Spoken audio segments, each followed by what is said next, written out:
Hello everyone, and welcome. Today, we're diving into an intriguing heist story that took an unexpected turn when a scheming ex-girlfriend blew the lid off a high-stakes operation. Buckle up for a thrilling ride. 18 years ago in 2006, Argentina was shaken by its biggest heist ever. This is the jaw-dropping story of how $20 million was snatched from the country's largest bank, Banco Río in Buenos Aires. The heist was meticulously planned over 2 years, involving not just a daring breach but also an elaborate escape. The real challenge wasn't just pulling off the robbery, it was vanishing without a trace. Do you know the most astonishing part of this story? 4 robbers who targeted Banco Rio vanished so completely that the police never found a single clue to their whereabouts. Did they slip away into the earth or simply vanish into thin air? It all started on January 13, 2006, just before noon, with a frantic call from the bank's security guard. Buenos Aires, surrounded by affluent neighborhoods, is home to the city's wealthiest residents.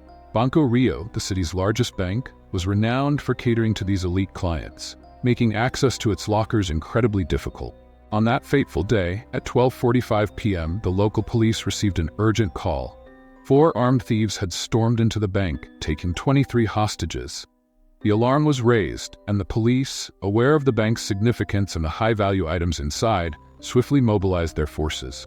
They surrounded the bank with over 100 officers, blocking every exit and ensuring no one could escape. Negotiations began immediately, with the police using loudspeakers to communicate with the robbers inside. One of the thieves, who identified himself, agreed to release a security guard after the police promised to meet their demands. As the hours passed and tensions rose, the robbers requested pizzas for everyone inside the bank. An astounding 3,000 pizzas were delivered and consumed. Yet, after an hour of waiting with no response, police grew increasingly anxious. Despite numerous attempts to communicate, no reply came from inside. Police warned that if they did not get a response soon, they would force their way in. As negotiations stalled and no one had exited, the police decided to enter the bank, promising to avoid harm. When they did, they were astonished by what they found inside. Upon checking all floors, the police revealed no signs of tension or the suspect. It became clear that the thieves were not inside the bank. The police, with mounting frustration, conducted a thorough search of every corner. The basement, lockers, and beyond found no trace of the suspect. Despite confirming that the suspects were not inside and that there were no other exits or nearby clues, the 4 individuals remained maddeningly elusive.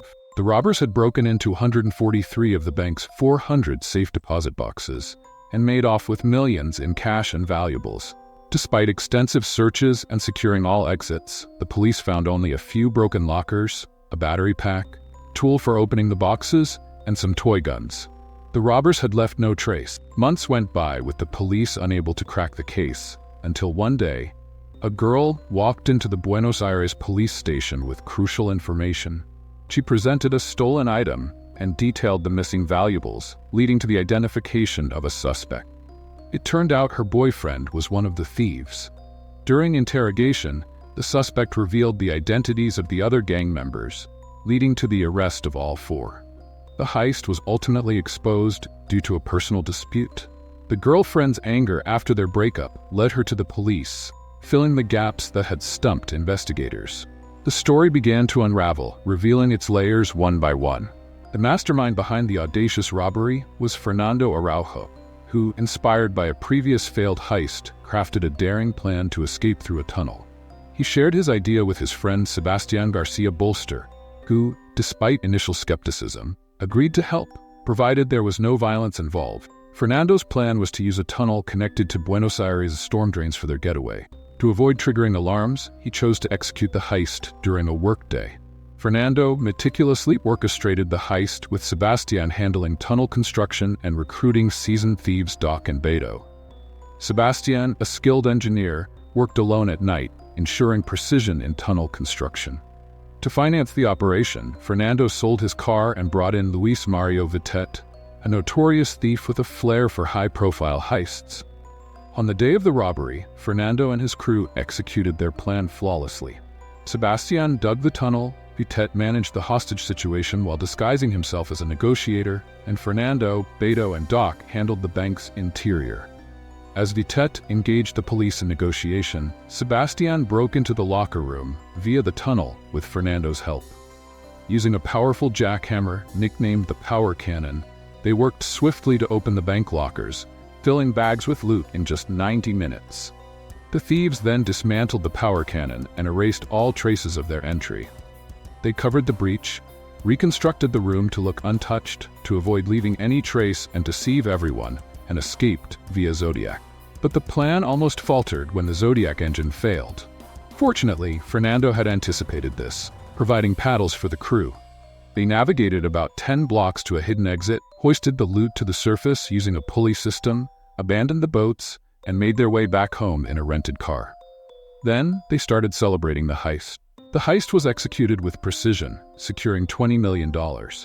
However, the entire operation unraveled due to a personal quarrel between Beto and his girlfriend. Her decision to go to the police ultimately led to the thieves' capture. This heist remains Argentina's largest bank robbery to date.